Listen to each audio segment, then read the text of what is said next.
네, 이낙연 전 더불어민주당 대표가 1년여간의 유학 생활을 마치고 엊그제 귀국했습니다. 자신의 못다한 책임을 다하겠다면서 향후 적극적인 정치 행보를 예고하기도 했는데요.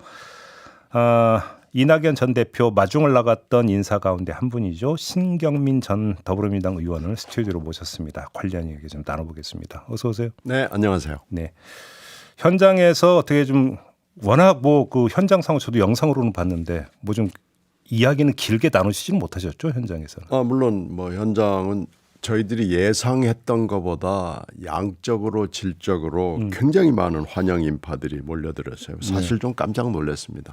많이들 남도에서부터 시작을 해서 오신다는 얘기는 들었는데 이렇게 많이 오셨나 할 정도로 여러 가지 숫자는 헤아려 볼 수는 없습니다만은 저희들은 한 900에서 1000 정도 예상을 했는데 실제로는 그보다는 좀 많았어요. 이낙연 전 대표의 반응이 궁금한데 현장 이 인파나 이런 것들을 봤을 때 이낙연 전 대표가 좀 남긴 말은 없습니까? 아니 좀 깜짝 놀랐죠.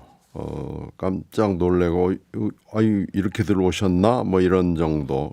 그러니까 이게 왜 이렇게 됐을까를 이제 저희들이 기다리면서 한 시간 가까이 기다리면서 비행기가 좀 늦어졌어요. 요새 유럽 공항 사정이 좋지 않기 때문에 이건 여러 가지 의미가 있겠지만 한 3가지 정도로 윤 대통령의 1년여에 대한 불안 그리고 이재명 대표에 대한 불신 그리고 또 하나는 이제 당내 얘기긴 합니다만은 그 사이에 이낙연 악마화가 개딸들 중심으로 해서 꾸준히 진행이 됐거든요. 이낙연 악마화? 네. 그렇죠. 그래서 대선 패배의 책임은 이낙연 때문이다라는 것들이 계속 여러 가지 케이스를 들어가지고 그러니까 이재명 대표가 후보로서 반성을 하는 모습은 보이지 않고 이낙연 때문에 졌어라고 그러면서 이낙연 악마화라는 것이 몇 가지 아주 대표적인 케이스들이 몇 개 있습니다.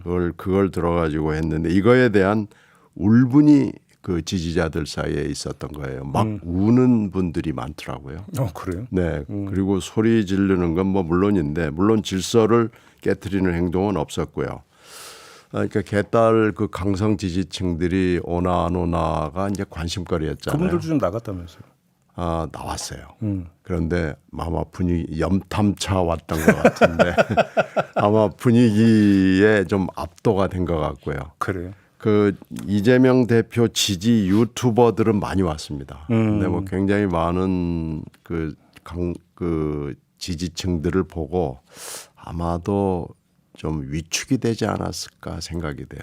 근데 지금 의원님 말씀을 듣다 보니까 이 질문부터 그러면 안 드릴 수가 없는데 그럼 앞으로 민주당이 이재명 지지자와 이낙연 지지자로 나눠서 대립하고 갈등하는 양상이 더 심해질 수도 있는 거 아닙니까? 그러면? 그건 이재명 대표가 어떻게 하느냐에 따라 달려 있죠. 그래요? 그건 이재명 대표가 전적으로 결정을 할 일입니다. 지금 이재명 대표가 혁신이 띄우고 더 혁신 행동 회의를 띄워서 하여튼 공천을 완전히 뭔가 새로운 물갈이를 하겠다는 걸로 그걸 혁신으로 포장을 하고 있는데요.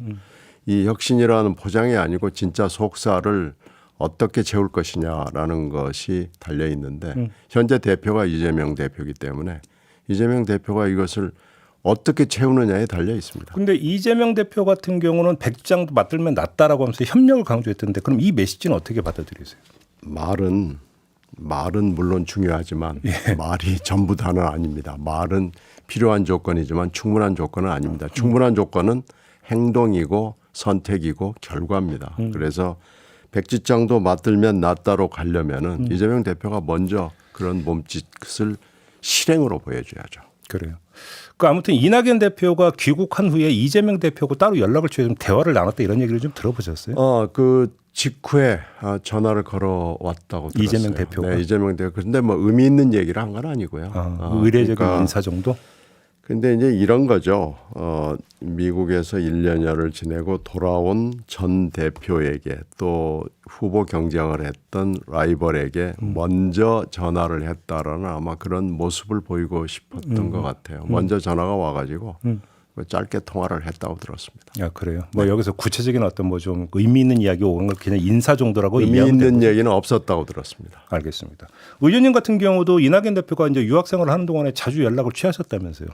요즘에 뭐 통신 수단이 굉장히 좋기 때문에 줌으로도 하고 그래요. 카톡으로도 하고 전화로도 하고. 그러면 구체적으로 이낙연 대표가 귀국 후에 어떤 행보를 그을지가 이제 촌미에 관심이 나는데 좀 얘기 좀 들으셨을 거 아닙니까, 의원님? 뭐라고 하시던가요? 아니 여러 가지 얘기는 했는데요. 제가 여기서 뭐 전달할 만한 결정 사항이 있는 건 아니고요.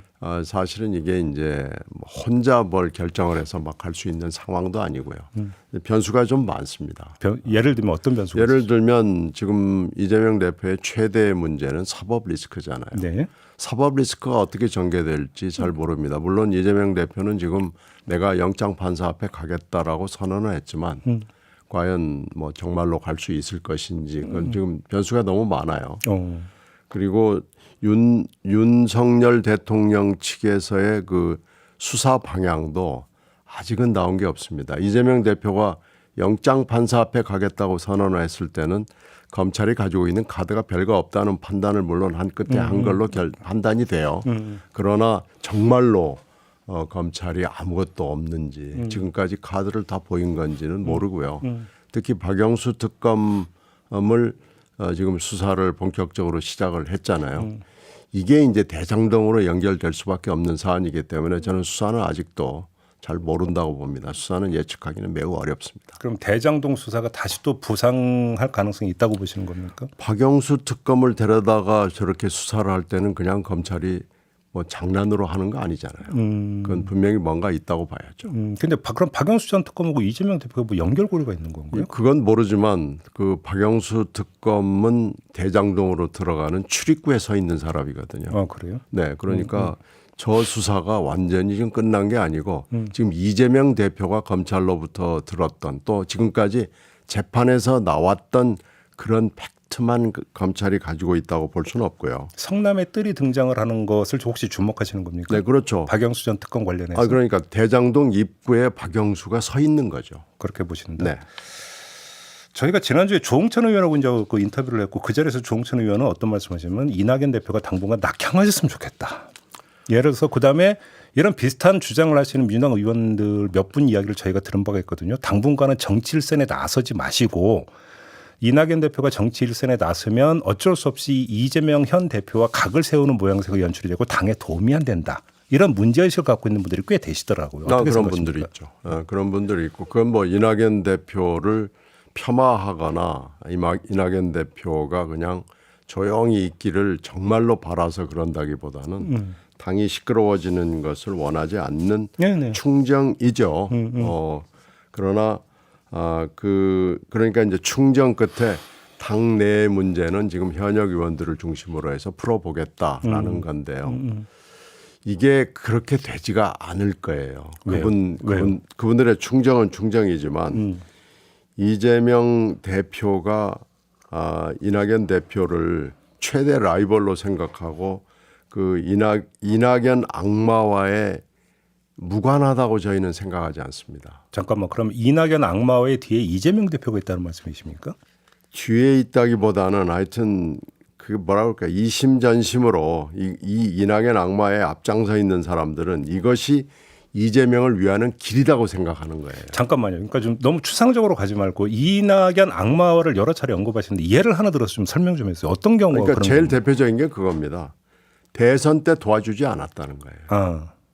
그리고 그러니까 경선에서 패배한 다음에 그렇죠. 이게 0.73%로 진 거 아니겠어요. 이낙연 지지층이 이재명을 밀었더라면 충분히 이길 수 있는 대선을 이낙연 때문에 놓쳤다. 그래서 윤석열 후보에게 패배했다. 결국 대선 패배의 책임은 이낙연이다. 네. 이렇게 보는 거죠. 그걸 계속 되풀이하는 겁니다. 그래서 이낙연이 이 대선 패배의 최고의 책임자다. 최대의 책임자다. 이렇게 몰아가는 네. 거죠. 예. 그래서 이낙연은 책임지고 뭘 해야 된다. 이제 이렇게 몰아가는 건데 이 논리는요. 저는 맞지도 않을 뿐더러 이낙연 대표는 사실 그때 최선을 다했다고 저는 봅니다. 그렇게 보시고. 네. 아무튼 근데 그런 논리를 이재명 대표 측에서 이제 만들어서 유포시켰다 이렇게 보시는 겁니까? 그러니까 이제 개딸들 중심으로 해가지고 그 논리를 계속 지금 1년 이상을 확장을 해온 거죠. 그렇다. 그러면 이런 거 계속 악마화를 이렇게 당할 수는 없기 때문에 일정하게 대응을 해야 되고 입장도 밝혀야 된다는 말씀이십니까? 계속해서 한다 그러면은 저희들이 가만히 있을 수는 없는 거죠. 이낙연 대표 입장에서 생각을 해본다면은 네. 최선을 다했는데 그 뒤집어 씌우고 대선 패배, 지방선거 패배 모든 지금의 문제에 대해서 이낙연 후보에게 책임을 지우는 건 저는 너무나 정의롭지 않은 일이라고 생각합니다. 의원님께서 조금 전에 그 당을 위한 충정이라고 이해를 한다고 말씀하셨잖아요. 그 이제 이낙연 대표가 당분간은 정치 일선에 안 나왔으면 좋겠다는 주장을. 네. 그러면 충정으로 이해하는 시간은 어느 정도가 될까요? 이낙연 대표가. 그것은 뭐 언제라고 말씀드릴 수는 없습니다만은 지금 현재 나라가 불안하다는 얘기를 한 거 아니겠어요? 네네. 귀국 일성으로요. 예.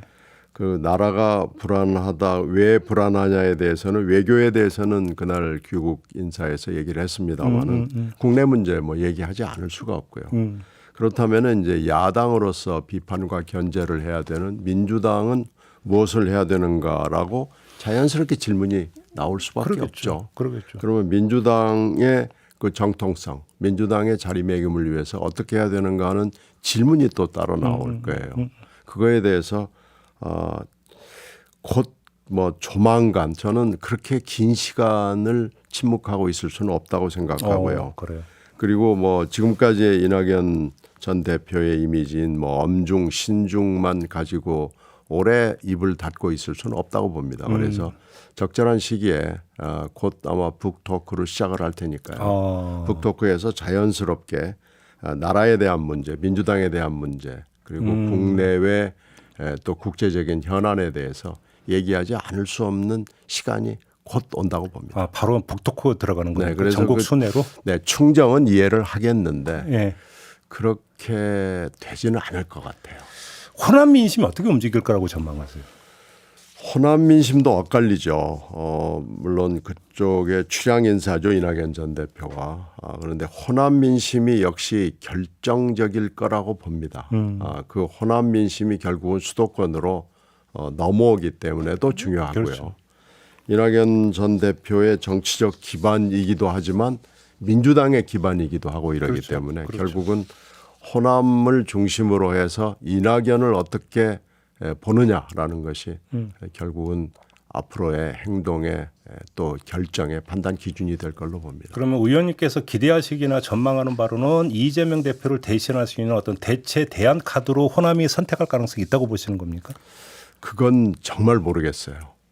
호남에도 두 가지 의견이 다 있거든요. 예. 그래서 정말 그건 모르겠고요.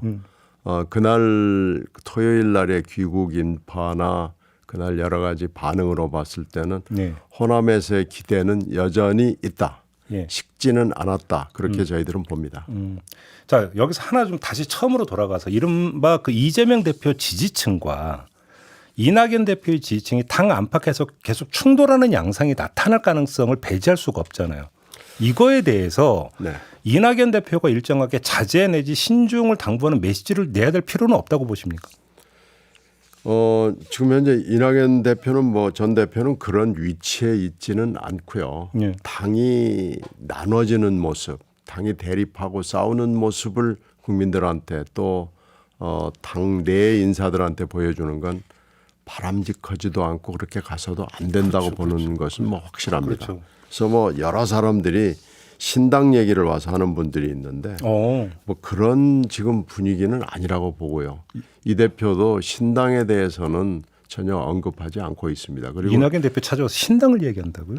그런 분들이 굉장히 많이 있죠. 그러나 신당을 지금 할 수 있는 분명히 뭐 열망은 있어요. 그러나 신당을 할 수 있는 조건이 갖춰졌다고 판단하는 사람은 이낙연 대표 전 대표나 이낙연 전 대표 옆에 있는 사람들 중에는 예. 저는 현재 없다고 봅니다. 그래서 당이 나눠지는 상황 이렇게 가는 걸 원하는 사람은 저는 없다고 봅니다. 지금 혹시 제가 잘못 이해했는지를 좀 여쭤보기 위해서 확인치 한번 질문을 이렇게 드려볼게요. 조금 전에 의원님께서 이재명 대표의 사법 리스크 재부상을 이제 언급을 하셨고 이런 그 맥락에서 놓고 본다면 이재명 대표가 결국은 사법 리스크를 이기지 못하고 좌초하는 상황을 염두에 두고 이낙연 대표의 역할을 설정할 수 있다. 이런 말씀으로 들리는데 맞습니까? 아니요, 꼭 그렇게 보지는 않고요. 지금 이재명 대표가 영장 판사 앞에 갈 수 있다고 이제 지난 월요일 날 선언한 거 아니겠어요? 예. 이것은 사법 리스크를 극복할 수 있다고 지금 선언을 한 거예요. 그러니까 이제 그 추이를 봐야죠.